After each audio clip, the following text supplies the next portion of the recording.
गुज़िश्ता क़िस्त में सुना कि उतरौला के नवाब घराने की एक दोशीज़ा से एक अजनबी टकरा गया, जिसका कहना था कि वो उस पर आशिक है। उसकी सहेली लुत्फुन्निसा का मंगेतर, जो बॉयज़ हॉस्टल में रहता था, वो लुत्फुन्निसा से मिलने गर्ल्स हॉस्टल में आ जाता था। उन लड़कियों की मुखालिफ लड़कियों ने उन दोनों को वार्डन से पकड़वाने की साजिश तैयार कर ली, लेकिन हुआ कुछ और। ऐसा कुछ हुआ कि सबकी अकल चकरा गई। क्या हुआ, अब आगे सुने। उसने 236 से छलांग लगाई थी और सीधा आकर मैडम के कदमों में गिरा था। मैडम ऐसे उछली थी जैसे उन्हें करंट लगा हो। वो क्या, वहां जमा तमाम अफराद सर पर पैर रखकर भागे थे। दरअसल कूदा वो नौजवान था, मगर मैडम के कदमों में जो गिरा था वो एक 2.5-3 फीट का सांप था। गिरते ही उसने दौड़ लगा दी थी और सामने वाले कमरे में घुस गया था। सांप का खौफ कितना होता है, इसका अंदाजा आप क़ारीन को तो बखूबी होगा। पूरा गलियारा खाली हो गया। बॉयज हॉस्टल वाले भी वापस चले गए, सिर्फ चौकीदार रह गए जो टॉर्च लेकर इधर उधर सांप को तलाश कर रहे थे। हम अपने कमरे में लौट आए थे। कमरे में आकर तो सरवत पर हंसी का भूत सवार हो गया। वो पेट पकड़ पकड़ कर हंसी जा रही थी। सांप का जो खौफ था वो भी हंसी में बह गया था।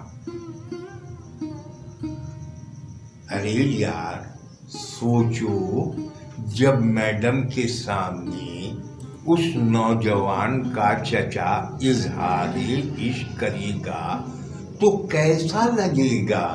मैडम कैसे शर्माएंगी, जवाब में क्या कहेंगी। सरबत हंसी के दरमियान जुमले कसे जा रही थी। और अभी क्या कह रही होंगी, मैंने मुस्कुराकर पूछा। अभी वो कमरे में बंद गा रही होंगी, घूंघट नहीं खोलूं मैं सैया तोरी आगे।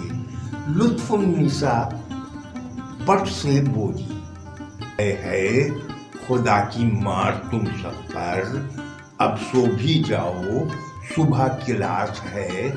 आयशा ने चादर तान कर कहा। अरे पढ़ाकू बीबी, ऐसा मंजर फिर कहाँ मिलेगा। तुम्हें तो फिक्र खाए जा रही है कि जल्दी जल्दी इम्तिहान से फारिग हो, वरना वो वलायत पलट साहब जी रोड़े अटका देंगी। मुंह में फंसी सिगार इधर से उधर घुमा कर कहेंगे, यू इंडियन औरत, तुम हमारा स्टेटस का नहीं। जाओ जाओ, वो ऐसे नहीं है। उसने चादर से चेहरा निकाला और जुमला फेंक कर फिर चेहरा छुपा लिया। हाँ, अब सो जाना चाहिए, कल क्लास अटेंड करनी है।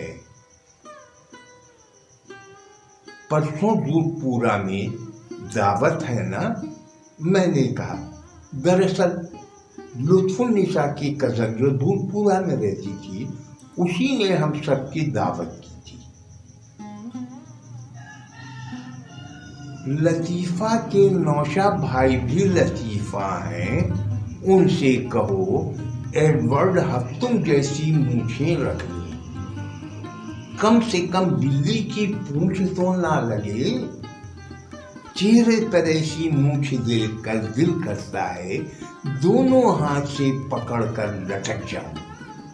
ये भी कोई बात है कि इतनी बड़ी बड़ी मूछें रख ली जिसे खींचने में आसानी हो। तुम बाजी से मिलने जा रही हो या नौशा भाई से? लुत्फुन्निसा हैरत से बोली। बहनोई फिर बहनोई है, दो चार जुमले तो कहने ही पड़ेंगे, इसीलिए मैं नहीं जा रही। मगर मैं तो जाऊंगी, इसलिए अच्छी बच्ची की तरह तुम सब सो जाओ, मैंने कहा और लाइट बुझा दी। अगले दिन हॉस्टल की इमारत से निकलकर सड़क पर पहुंची थी। मेरे साथ आयशा और लुत्फुन्निसा भी थी। आज छुट्टी का दिन था, इसलिए हमने प्रोग्राम बनाया था कि दोपहर का खाना लुत्फुन्निसा की कजन के यहाँ खाएंगे। वो दूधपुरा में रहती थी, पान वाली कोठी के अकब में। वहां तक जाने के लिए हमें तांगे की तलाश थी। हम इधर उधर देख रहे थे कि सड़क के दूसरी जानिब खड़े शख्स पर मेरी नजर पड़ी और मैं सहम गई। सामने वाली दुकान से केक लगाए वही नौजवान खड़ा था जिसे उस दिन हॉस्टल के चौकीदारों ने पकड़ा था। उसकी नजरें मुझ पर टिकी हुई थी। वो मुझे ऐसे देख रहा था जैसे आंखों ही आंखों में निगल जाएगा। मैंने लुत्फुन्निसा को ठोका दिया कि वो भी देख ले। उसने भी चौंक कर उधर देखा, फिर बोली, बेचारा दिलो जान से गुजर गया, अल्लाह खैर करे। हाँ भाई, आशिक सादिक का जवाब नहीं, आयशा ने चोट की। काश कोई हमें भी ऐसे ही प्यार भरी नजरों से देखता। सरवत ने जुमला कसा, तो ले लो ना, मैं कब मना करती हूँ, कहो तो मैं सिफारिश कर दूँ। मैंने झुकी झुकी नजरों से नौजवान की तरफ देखते हुए कहा। छेड़छाड़ जारी थी कि एक खाली तांगा नजर आया और हम उसमें सवार हो गए। वो तांगा आहिस्ता आहिस्ता दूधपुरा की तरफ चल पड़ा। फिर हमने महसूस किया कि टांगी की रफ्तार आहिस्ता आहिस्ता बढ़ती जा रही है। इतनी तेज हो रही है कि आसपास के मनाजिर भी धुंधाने लगे हैं। बराबर से गुजरते तांगे, साइकिल रिक्शे, पैदल चलते लोग सब एक साए से नजर आ रहे हैं और गुजर जाते हैं। मैंने कोचवान को मुखातिब किया, घोड़े को काबू करो। बीबी, घोड़ा काबू में है मगर कोचवान बेकाबू है। उसने शाइस्ता अंदाज में गैर शाइस्ता बात कही। मैं पूछती हूँ, ये किस रफ्तार से घोड़ा भगा रहे हो? चलो, इंसान की तरह शराफत से रफ्तार कम करो। घोड़ा मेरे दिल की रफ्तार से दौड़ रहा है, अगर रफ्तार कम कर दी तो मेरा दिल भी हल्का हो जाएगा। अरे, तुझे मौत आए नाच पीछे, तांगा दो। आयशा ने चीख कर कहा। चीखो, खूब चीखो, मगर ये तांगा रुकने का नहीं। ये तांगा तभी रुकेगा जब मैं चाहूंगा, और फिलहाल मेरा ऐसा कोई इरादा नहीं। तेरी कब्र में कीड़े पड़े, तेरी लचकती खाट उठे। रोक ले हरामजादी, रोक, वरना मैं चीख चीख कर सबको जमा कर लूंगी। चीखो, खूब चीखो, तुम्हारी चीख सुनने वाला कोई नहीं है, वो रसान से बोला।